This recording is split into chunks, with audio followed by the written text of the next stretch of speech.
The Lord be with you. And with your spirit. A reading from the Holy Gospel according to John. Glory to you, Lord.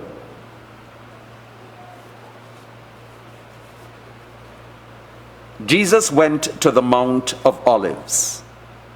At daybreak, he appeared in the temple again. And as all the people came to him, he sat down and began to teach them. The scribes and Pharisees brought a woman along who had been caught committing adultery. And making her stand there in full view of everybody, they said to Jesus, "Master, this woman was caught in the very act of committing adultery. And Moses has ordered us in the law to condemn women like this to death by stoning. What have you to say?" They asked him this as a test, looking for something to use against him. But Jesus bent down and started writing on the ground with his finger. As they persisted with their question, he looked up and said, "If there is one of you who has not sinned, let him be the first to throw a stone at her." Then he bent down and wrote on the ground again. When they had heard this, they went away one by one, beginning with the eldest, until Jesus was left alone with the woman, who remained standing there. He looked up and said, "Woman, where are they? Has no one condemned you?" "No one, sir," she replied. "Neither do I condemn you," said Jesus. "Go away and don't sin anymore." The Gospel of the Lord. Praise to you, Lord Jesus Christ.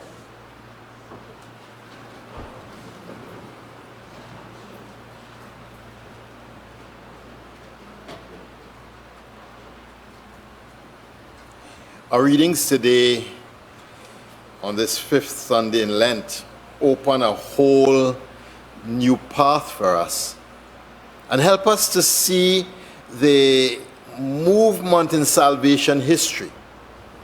Our first readings during Lent are not designed to pair with the gospel as it happens in ordinary time. They're designed to run a continuous reading of salvation history. And we would have read about Adam, we would have read about Abraham, we would have read about the monarchy. Now we're reading about God's desire or the prophecy of doing a new thing. When Isaiah is writing, he's writing when the people are in the midst of Babylon, when everything that they know has been dismantled, when their sins, their idolatry has caused them their downfall, where they have lived a life that is terrible. And because of their terrible life, because of their idolatry, because they continue the worship of foreign gods, because they exchanged the one true living God for idols that could not save, they were carted out into exile. And there in exile, they hear this word from the prophet that speaks about a new thing that God is doing. A new thing that God is doing.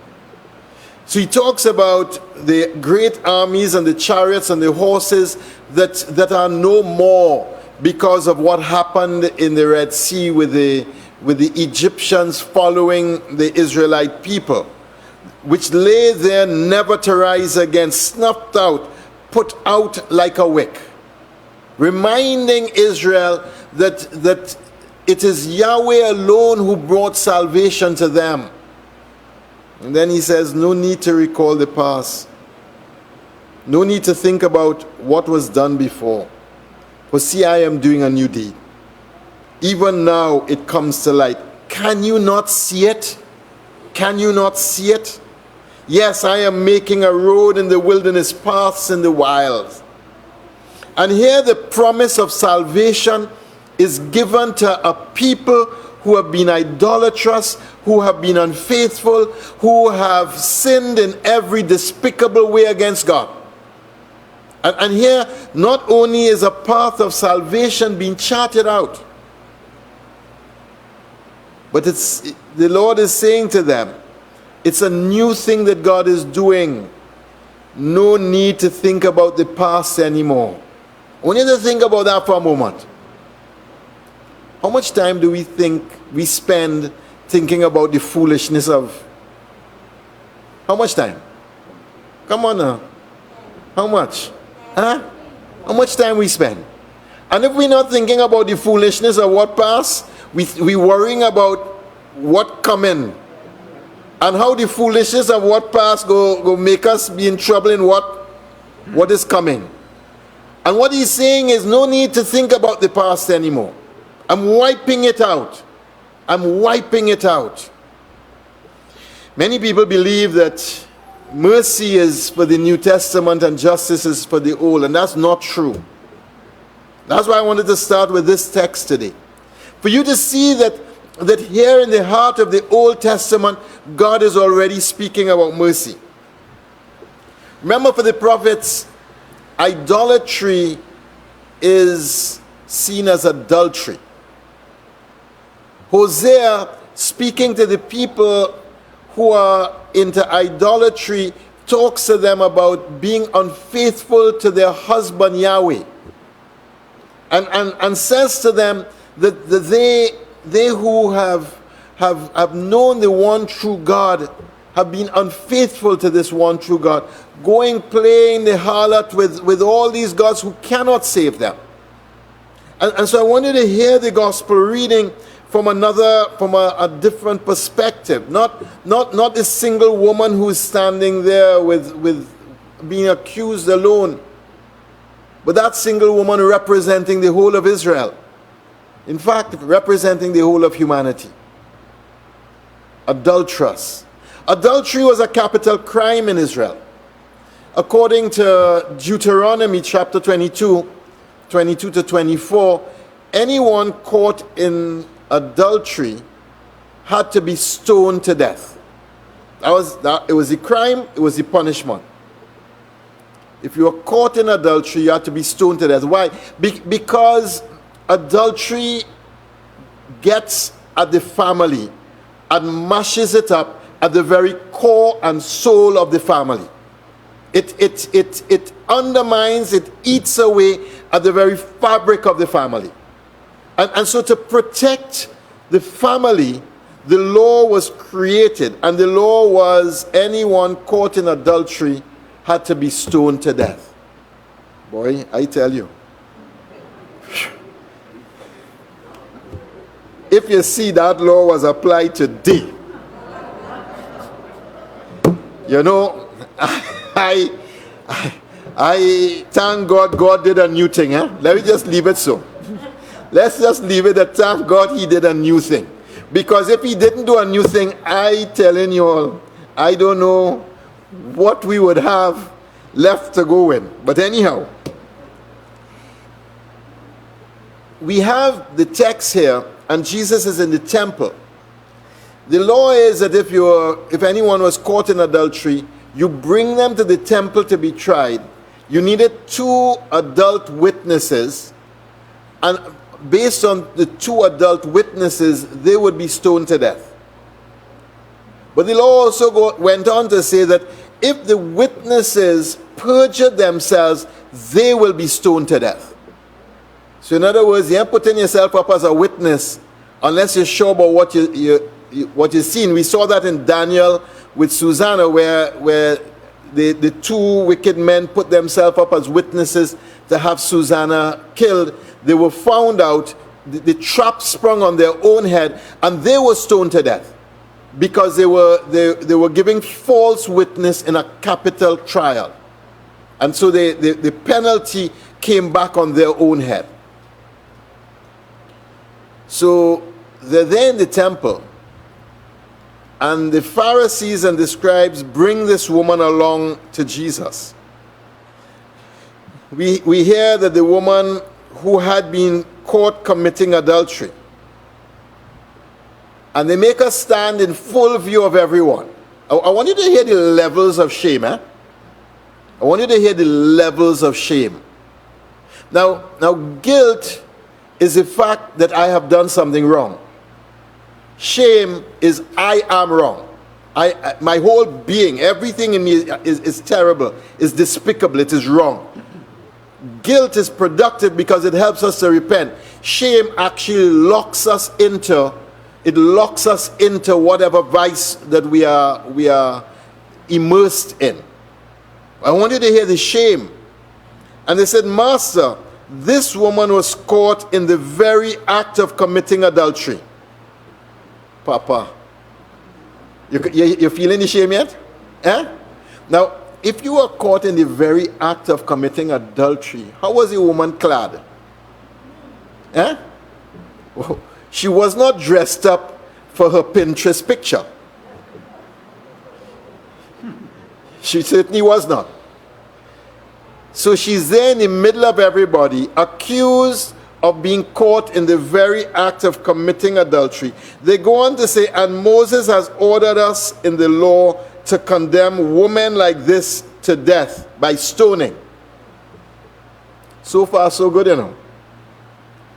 They have a little problem here in the text. A minor problem. Where's the man? Where's the man? She say amen. Yeah, amen. We don't know if it was A, but anyhow. Where is the man? Because you don't get caught in the very act of committing adultery by yourself. That's something else. Where is the man? And the book of Deuteronomy says that both the man and the woman must be stoned to death. So it isn't as if the law selected the stoning or the punishment for one and not for the other. Both were to be put to death. So these guys selected the woman and brought her out for shame, but we don't know where the man is. He is nowhere to be found. So the woman is being shamed, the man has been released, or given a bly, or let go, or whatever you want to call it. And what does Jesus do? Jesus just bends down and starts to write in his hand. Now, you know how many books written about what Jesus wrote in his hand?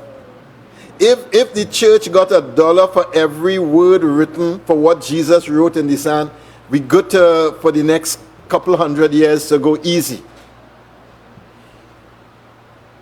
What's happening here? The text says they asked him this as a test, looking for something to use against him. It's not a straightforward question. And the trap in the question is this.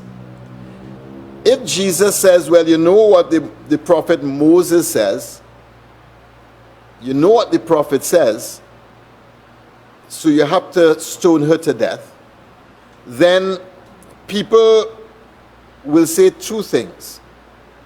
First, they will say, so your commitment to mercy is not complete.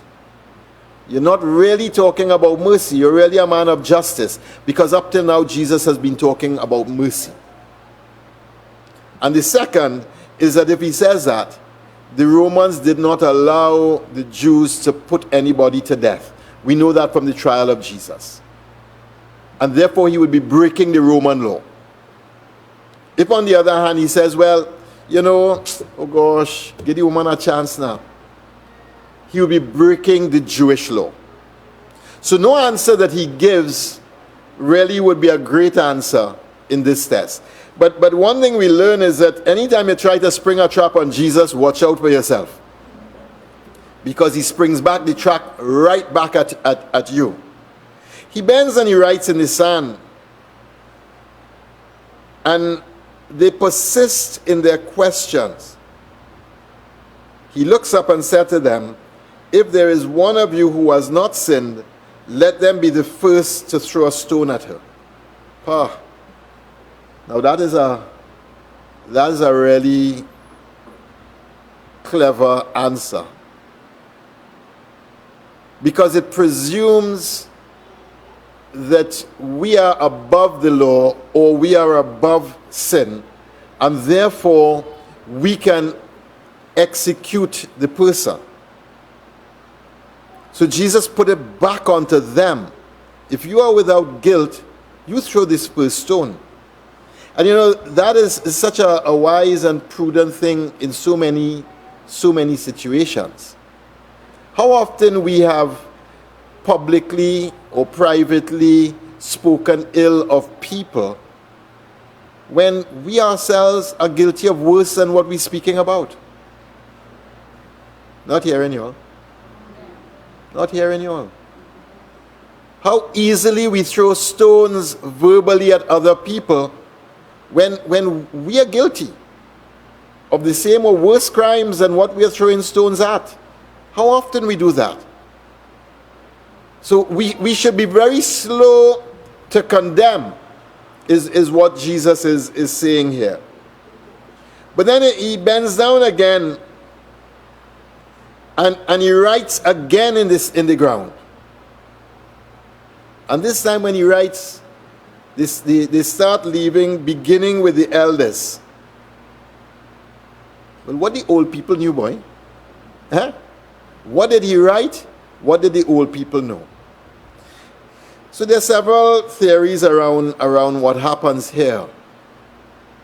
And you know, one of them is that Jesus wrote, "Where is a man?" That's one theory. Another theory is he might have written mercy. But one of the theories is that there's a text in Jeremiah chapter 17 where Jeremiah talks about the sins of the people who are adulterous to God, and says they have exchanged the one true and living God for these idols. And they have exchanged the source and the fount of living water for cisterns that are leaky, that cannot hold any water. Just before this, Jesus was speaking about him as the living water, as the source of the living water. What our text is doing here is something profound. The fact that they walk away says something. The text is a difficult text. In fact, the earliest manuscripts we have, the text is moving all over the place in the earliest manuscripts, and some of them is just missing. Many believe that the text was very difficult for the early Christians to actually deal with, because it sounds as if Jesus is just disregarding penalty for crime, and they didn't know how to deal with it. But the fact is, what Jesus is doing is a new thing. A new thing. You know, our whole penal system is predicated on one thought, that if somebody does something wrong, then they must pay a price, and if they pay the price, somehow they will be better. Does that work? Does that work? Test it in your relationships. Somebody does something wrong for the umpteenth time, and you do what you would normally do, shame them. Yeah, isn't that what we do? Huh? Shame them. And in the shaming of them, we expect somehow that their behavior gets better. Not so? Because otherwise, we are being irrational by shaming them, not so? Huh? So somehow we believe that if we shame them, their behavior will get better, that they will stop doing the thing that we're talking about. Now, help me out now. And somehow we believe that by shaming them privately or publicly, that would be a corrective measure and help the person to actually become a better human person. Correct? Has it ever happened to you that after pointing out somebody's false offenses or sins, privately or publicly in a way that shames, that they stop and say, oh gosh, thank you. Thank you. You know, I didn't see it that way. Thank you. You just made me a better human being. Thank you. And then turn their life and become better. Anybody has that evidence? Eh? Ever? Ever? What you get?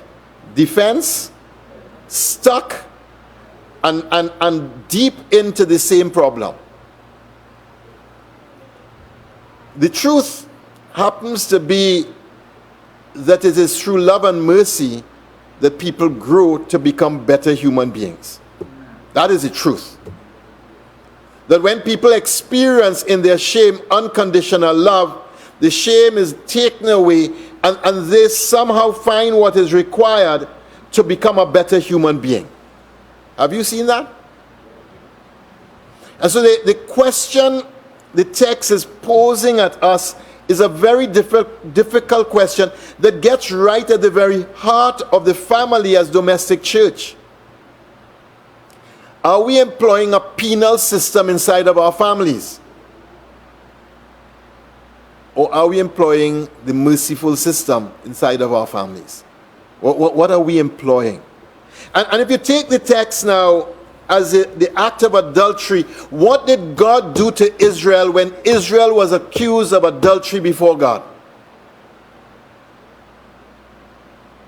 Did God wipe out Israel? She had to pay a price. So there's always a price. But was it a capital price? Or was it a price so that Israel would repent, would recognize her faults, and would come back to serve the living God? What was it? What was the logic behind the exile? The exile, Israel emerged out of the exile with a much deeper, stronger love for God than she went into it. And her faith was purified. And she came out with a deep sense of the love of God in the family was the cradle of the faith. And the faith spread in deep, deep ways through the family.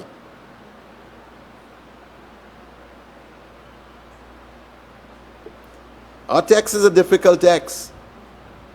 But according to the law, you need 2 witnesses to put somebody to death. So by the time Jesus finished with them and they all walked away, it was only Jesus. He didn't have 2 witnesses. He couldn't put her to death. He did not break the law. He didn't break the law. But what does he do to that woman now? It's just so moving. Where are they who condemn you? Has no one condemned you? No, sir, replied the woman. Neither do I condemn you. Go away and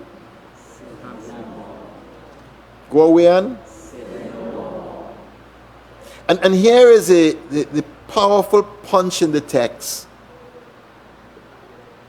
That Jesus doesn't give her a blight. What he gives her is unconditional love. And he doesn't say, well, go and do what you want to do. He now raises the bar and says to her, go on. And when we have encountered the love of Jesus Christ in the midst of our shame and our iniquity and our foolishness, and he hugs us and holds us and loves us and shows us what true love really is, in that he says also to us, go and